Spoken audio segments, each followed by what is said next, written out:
Cigarette.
ಬರ್ತಾನೆ, ಇಲ್ಲಿ ಕುತ್ಕೊಂಡು ಸಿಗರೇಟ್ ಸೇತಾನೆ. ಇವನ್ ಕತ್ತಿ ಏನಂತ ಗೊತ್ತಿಲ್ವಲ್ಲ, ತಡಿ ಕೇಳೋಣ.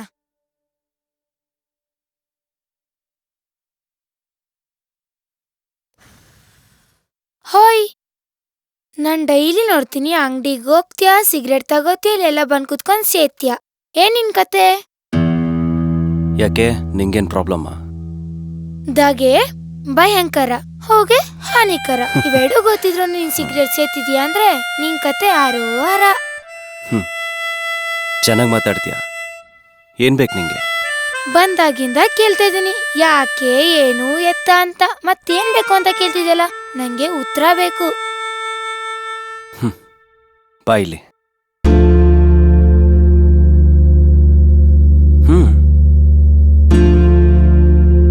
ನಿಂಗೆ ಒಂದ್ ಕತೆ ಹೇಳ್ತೀನಿ ಕೇಳು. ಒಂದ್ ಹುಡುಗ ಒಂದ್ ಹುಡುಗಿನ ತುಂಬಾ ಪ್ರೀತಿಸ್ತಾ ಇದ್ದ. ಆ ಹುಡುಗಿನೂ ಆ ಹುಡುಗನ ತುಂಬಾ ಪ್ರೀತಿಸ್ತಾ ಇದ್ಲು. ಆದ್ರೆ ಆ ಹುಡುಗಿಗೆ ಸಿಗರೇಟ್ ಸೇದೋದಂದ್ರೆ ಇಷ್ಟ ಇರ್ಲಿಲ್ಲ. ಇದು ಗೊತ್ತಾಗಿ ಹುಡುಗ ಸಿಗರೇಟ್ ಸೇದೋದನ್ನೇ ಬಿಟ್ಟ. ಸ್ವಲ್ಪ ದಿನ ಆದ್ಮೇಲೆ ಹುಡುಗಿನೇ ಹುಡುಗನ್ನ ಬಿಟ್ಲು. ಸಿಗರೇಟೇ ಹುಡುಗನ್ ಲೈಫ್ ಆಯ್ತು. ಇವೆಲ್ಲ ನಿಂಗೆ ಅರ್ಥ ಆಗಲ್ಲ, ನೀನಿನ್ನ ಚಿಕ್ಕವಳು. ಹುಡುಗಿ ಯಾರಿರ್ಬೋದು?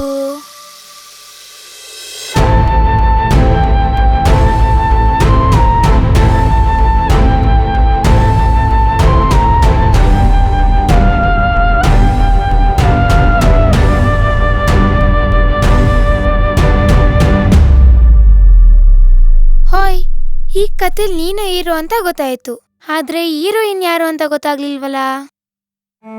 ಅವಳು ಮಾಡಿದ ಮೋಸದ ಪ್ರೀತಿನ ಸುಟ್ಟಾಕಕ್ಕೆ ಕಾಸಿಲ್ದೆ ಡೈಲಿ ಸಿಗರೇಟ್ ಕೊಡ್ತಾವಳಲ್ಲ, ಅವಳೆ.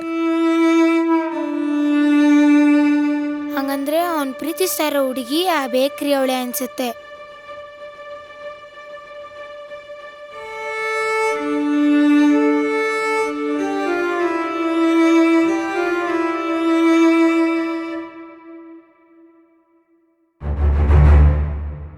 ಅಲ್ಲಿ ನೋಡ್, ನಿನ್ ಹೆಂಡತಿ ಏನ್ ಮಾಡ್ತಿದ್ದಾಳೆ? ಬೇಡ ಬೇಡ ಅಂದ್ರು ಮದುವೆ ಮಾಡ್ಕೊಟ್ರಿ. ಇವಾಗ ನೋಡು, 3 ಹೊತ್ತು ಕೈನಲ್ಲಿ ಮೊಬೈಲ್ ಇಟ್ಕೊಂಡು ಕಣ್ಣೀರು ಹಾಕೊಂಡು ಕೂತ್ಕೊಂಡಿರ್ತಾಳೆ. ಇರೋ ಮಾಡ್ತೀನಿ.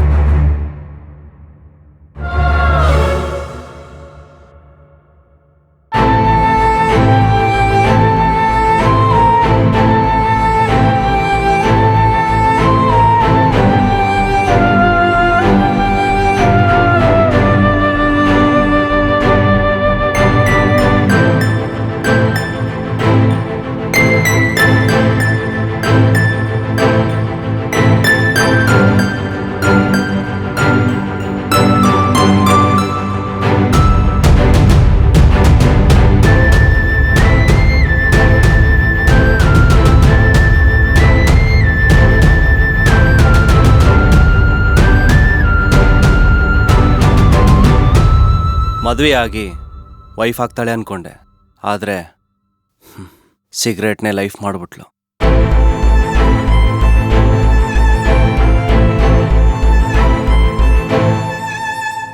ಪ್ರಪಂಚದಲ್ಲಿ ಎಲ್ಲರೂ ಮೋಸ ಮಾಡ್ತಾರೆ, ಆದರೆ ನಮ್ಮ ಹುಡುಗಿನೂ ಮೋಸ ಮಾಡ್ತಾಳೆ ಅಂತ ನಂಗೆ ಗೊತ್ತೇ ಇರಲಿಲ್ಲ. ನಮ್ಮ ಅಪ್ಪ ಅಮ್ಮ ಯಾವಾಗಲೂ ಹೇಳೋರು, ಮಗನೇ ಗೆದ್ದು ಬಾ ಅಂತ. ಆದರೆ ನಾನು ಪ್ರೀತಿಯಲ್ಲಿ ಸೋತ್ಬಿಟ್ಟೆ. ಇದನ್ನೇ ಚಾಲೆಂಜ್ ಆಗಿ ತಗೊಂಡು ನಮ್ಮ ಅಪ್ಪ ಅಮ್ಮ ತೋರಿಸಿದ ಹುಡುಗಿನ ಮದುವೆ ಆಗಿ ಲೈಫ್ನ ಸಕ್ಸಸ್ಫುಲ್ ಆಗಿ ಬದುಕು ತೋರಿಸ್ತೀನಿ. ಕಾದು ಪ್ರೀತಿಯ ಹೊಸೆದು ಬಿಡಬಹುದು ಜೀವಕ್ಕೆ, ಹೊಸೆದು ಹೆಣೆದು ದೂಡಬಹುದು ಹೊಸ ಬಂಧಕ್ಕೆ. ಬಂಧುವು ಬಂಧುವಾಗಬೇಕೆ ಹೊರತು ಬವಣೆಗಲ್ಲ, ಖಾಲಿ ಜೇಬಿನ ಫಕೀರನ ಪ್ರೀತಿ ಯಾವ ಚೋಳಿಗೆ